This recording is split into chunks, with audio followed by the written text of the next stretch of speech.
Good afternoon everyone, it's Carol here at Aakash Journals, and as I'm always saying, a very big warm welcome from me. It's always lovely to have you with me, so thanks for joining me today.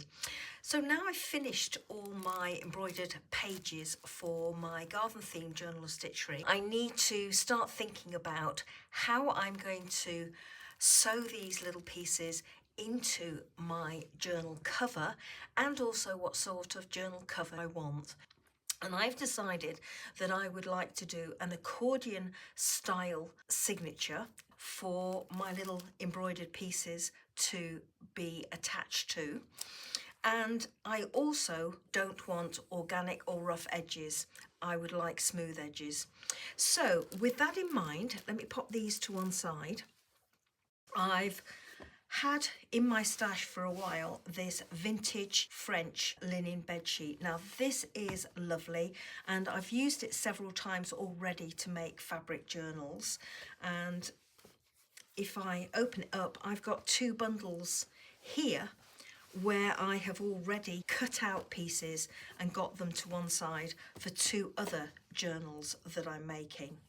So I will be using this fabric, and let me just move this to one side again. And the reason I've gone for a French vintage bedsheet is not only are they absolutely glorious to work on, the fabric is such good quality, it's lovely to embroider through, but it's also, with it being a bedsheet, long enough to give me one long continuous piece of fabric for me to create my signature block out of.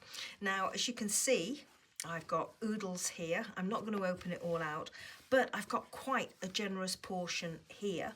And if I do this, you'll see that the piece that I've torn is actually doubled over, and as you can see, I've got a fold at the top.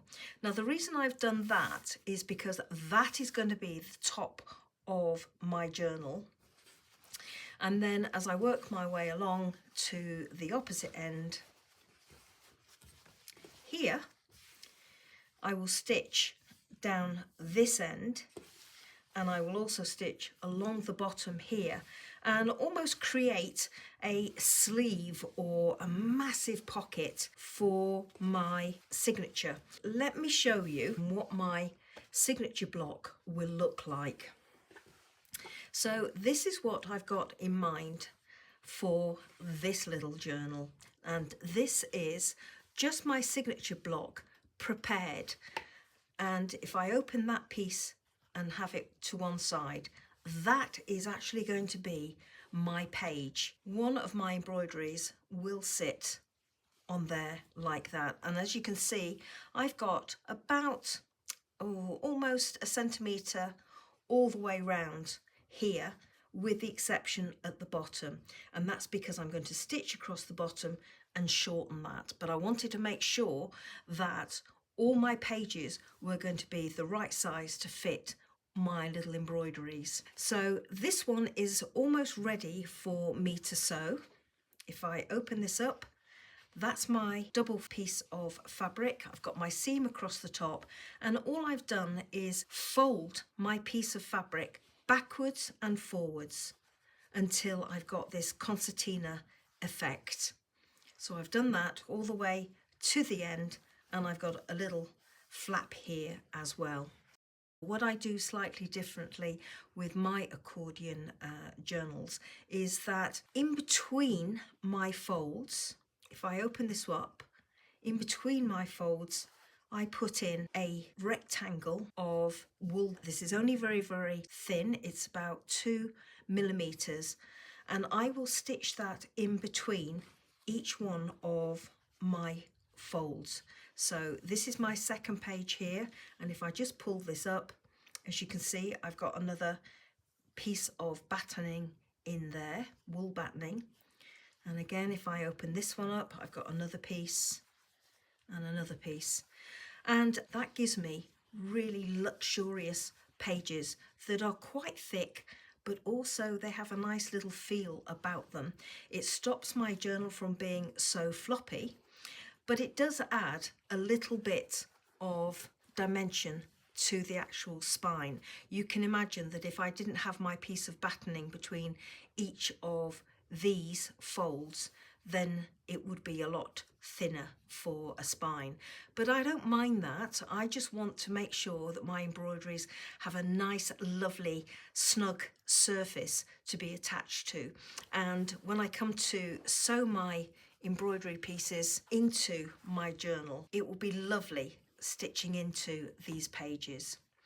So what is my next job? Well, what I will do now is I'll take these pieces of battening out and I will stitch all the way along the bottom here and have this edge turned in to the height that I want it. So if you can just imagine, I'm trying to do this very candidly, I'm afraid, but I will stitch along the bottom so that I have the right size of page. This is what my signature block looks like now that I've stitched along the bottom. As you can see, it's all joined now, and that is what it looks like on the back. So the next job I have to do is to use my batting, wool batting. Let me bring that in, there we go. Use my wool batting and pop it inside each of my pages, or the folds of my pages, like that. Trim it down to the size of my page and then stitch each page top and bottom. So I'm going to go away and do that now. I just thought I'd pause in the middle of what I was doing to quickly show you how I'm sewing my text blocks across the top and across the bottom. As you can see, I've used some quilter's clips here and I've aligned my outside edges. So this is my right hand edge and this is my spine edge. I've used pins to hold each page together, and there's the wadding in the middle of the pages, and all I'm doing is stitching along the top. So I've done 4 at the moment, so I've stitched 1, 2, 3, 4 there, and I've got another 2, if I just can get my finger in there, I've got another 2 pages still to do along the top. Now the reason I've done this is because I wanted to keep this spine edge as sharp as I could, ready for sewing it into my journal. And I found that without clipping my pages together, my pages were moving and I wasn't actually getting a neat edge at this edge.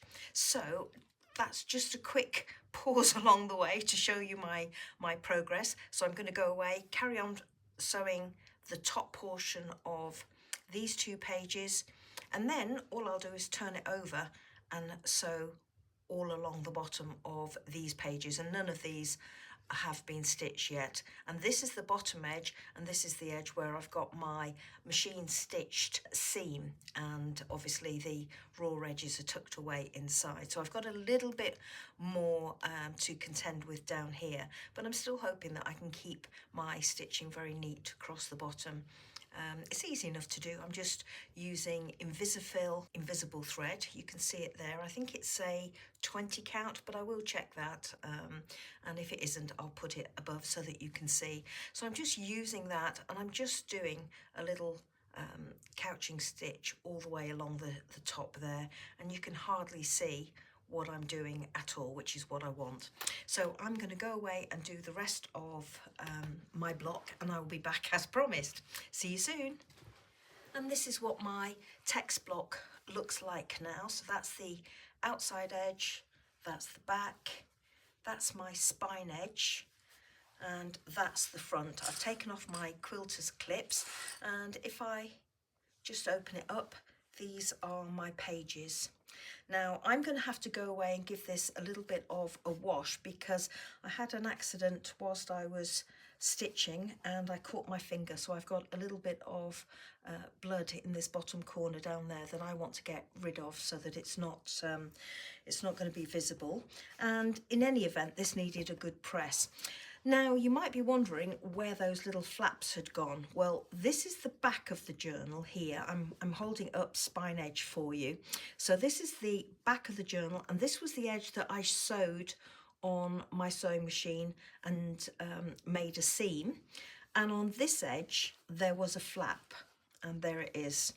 Now I've cut it down quite considerably, as you can see, so that's the portion I've cut off, and I've left myself just over 1 centimetre.